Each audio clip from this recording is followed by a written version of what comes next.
How many times do people come to us and, you got all these gospels and they don't all say the exact same thing and they don't have everything in the exact same order and da-da-da-da-da-da-da-da. And we go into all these kind of convulsions. Again, Bad Voddie just likes that. I gotta hold him back because he really does. He says, yeah, you got different gospels because you got different people writing to different audiences. And when you speak to different audiences who have different understandings, you communicate different things. For example, Matthew is communicating to a Jewish audience. And when Matthew communicates to this Jewish audience, he communicates that Jesus is faithful Israel. How does he do that?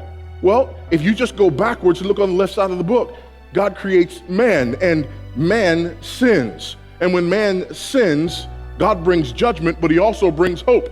He brings hope in Genesis chapter 3 and verse 15. I will put enmity between you and the woman and between your seed and her seed. He will bruise your head, you will bruise his heel. So there is one who is going to come from the woman who is going to crush the head of the snake. This is going to be dealt with. That's the thesis statement of the rest of redemptive history. For the rest of redemptive history, we are looking for the seed of the woman who will crush the head of the snake, or the faithful witness. And there are many in that line, but ultimately they all fall short. We go through that line and eventually we get to these people who become Israelites, and Abraham and Isaac and Jacob and these 12 tribes who eventually go into Egypt. Interestingly enough, Matthew begins his gospel with what? Genealogy. Why? Tracing Jesus as the promised seed. Well, then, after you identify him as the promised seed, what happens? Well, what happened to Israel? Pharaoh wanted to kill all the male children, and they had to be protected while they're in Egypt. Herod wants to kill all the male children, and Jesus goes to the same Egypt to be protected there. Now, not only is he the promised seed, but he's the protected seed. Eventually, he comes out, and then he goes through baptism. Where? In the Jordan, same place Israel had to go through before they came into the land of promise. He goes into the wilderness, kind of like Israel went into the wilderness. They were there for 40 years. He's tempted there for 40 days. Now, while he's tempted in three very specific ways: lust of the eyes, lust of the flesh, and the boastful pride of life. The exact same three things that led the first Adam to eat the fruit. But the last Adam is the faithful Adam, not like first Adam. He's the faithful witness. Then he goes up onto a mountain and starts teaching, kind of like Moses.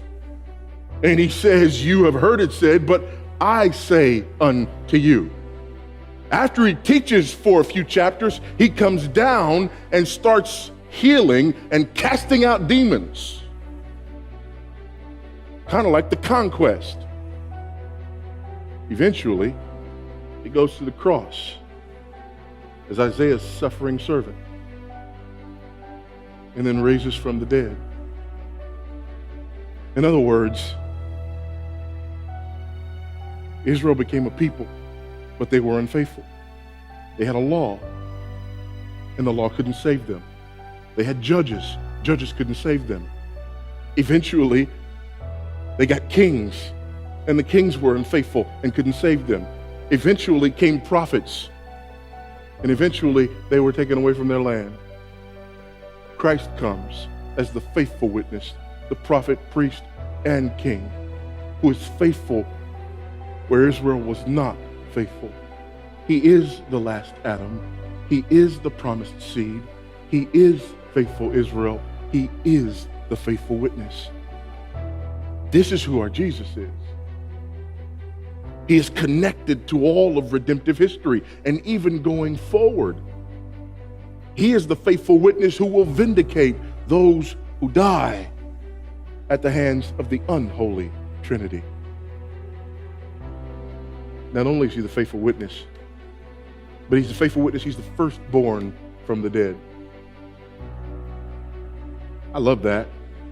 He's the firstborn from the dead. Doesn't say he was the only one resurrected from the dead. It says he was the firstborn from the dead, which means that there are going to be others resurrected after him. Amen? So Jesus doesn't just conquer death, but Jesus conquers death on behalf of all of those who are in him, so that we have hope that we will conquer death as well. This is of great significance. So again, what does the world want to say? What does liberalism want to say? Liberalism wants to say the resurrection may be true, it may not. It really doesn't matter. Why? Because ultimately we just need Jesus for his moral example. No, we don't. We need one who can conquer death and the grave. And that's precisely what Christ has done. Because death is the last enemy. We will all face this last enemy. And Christ is the one who has been victorious over this last enemy.